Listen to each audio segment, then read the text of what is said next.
네, 안녕하세요. 최지우 변호사입니다. 요즘 저에 대한 근황을 궁금해 하시는 분들도 좀 계시고요. 그 다음에 제가 또 우리 국민들, 또 제천시민 단양 국민 여러분들과 좀 소통을 하기 위해서 유튜브를 개설하게 되었습니다. 저는 이 채널을 통해서 이제 제가 일방적으로 진행하는 것보다 그냥 여러분들과 소통하는 채널을 만들고 싶고요. 그래서 궁금한 점이 있으시면 댓글에다가 언제든지 남겨주시면 제가 정확하게 답변을 해드리도록 하겠습니다. 아무튼 저희 유튜브 채널 많이 찾아와 주시고요.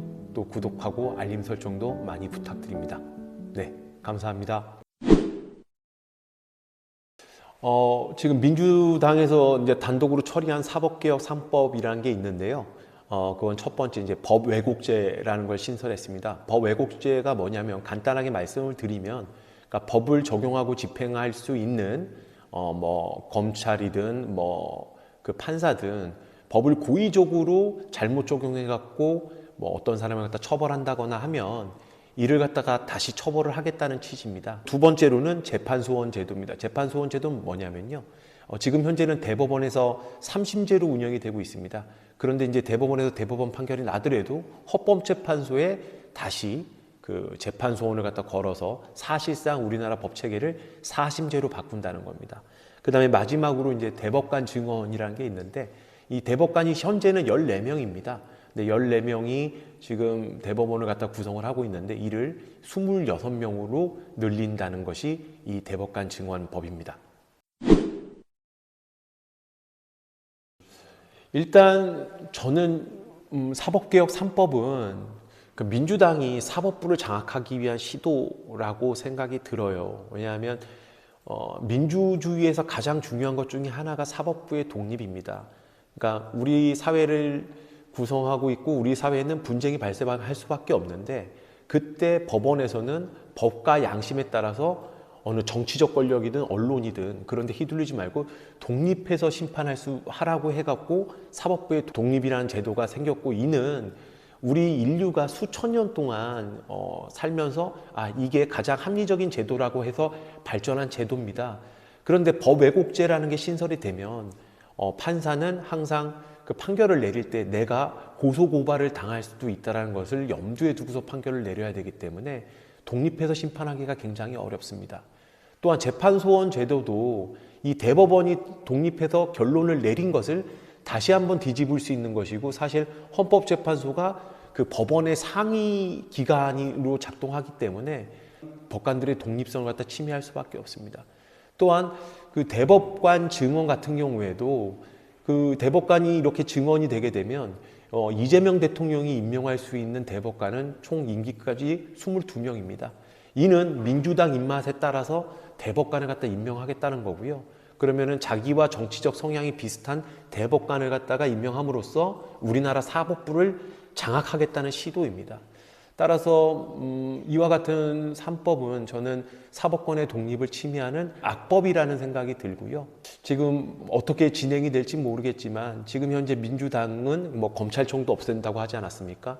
지금 우리나라의 근간을 이루고 있는 시스템을 갖다가 망가뜨리고 있다고 생각합니다.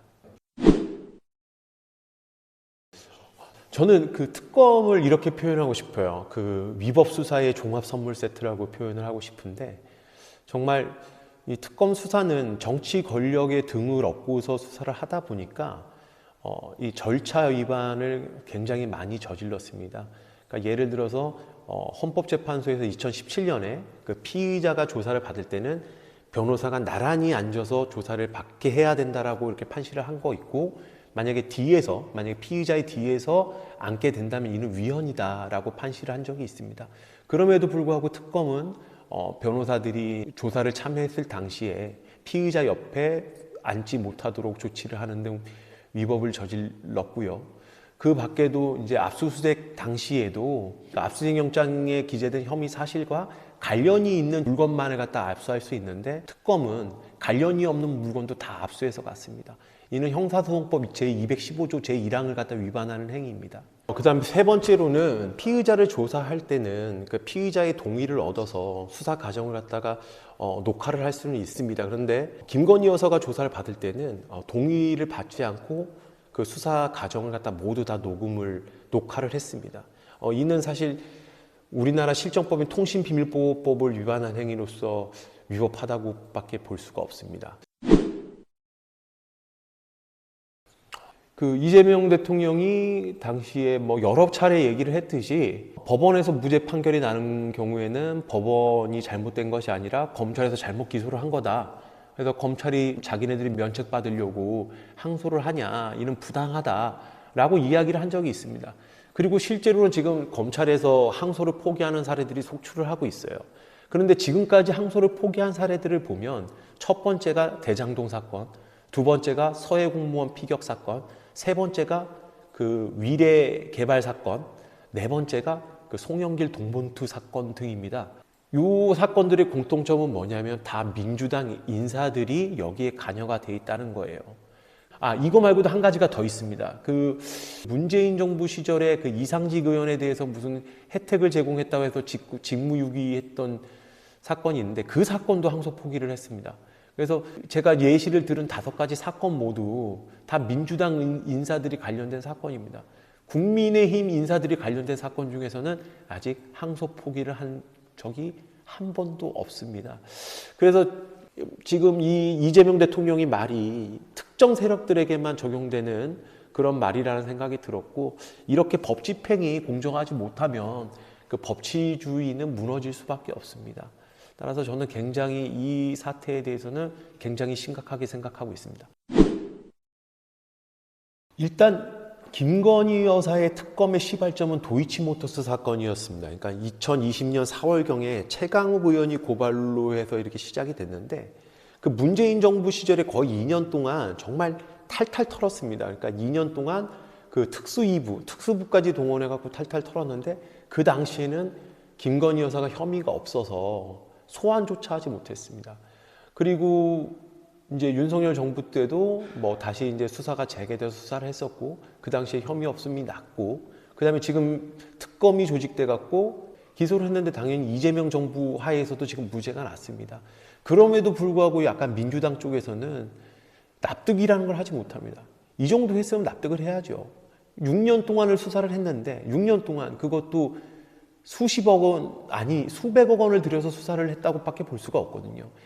제가 태어난 고향인 제천에는 검사가 3명이고요. 그 다음에 지천장까지 합치면 4명입니다.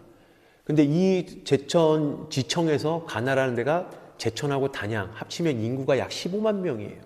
그런데 특검은 지금 파견검사만 50명이고 거기다 특검보와 특검까지 합치면 60명, 그 다음에 수사관까지 합치면 200명이 넘습니다.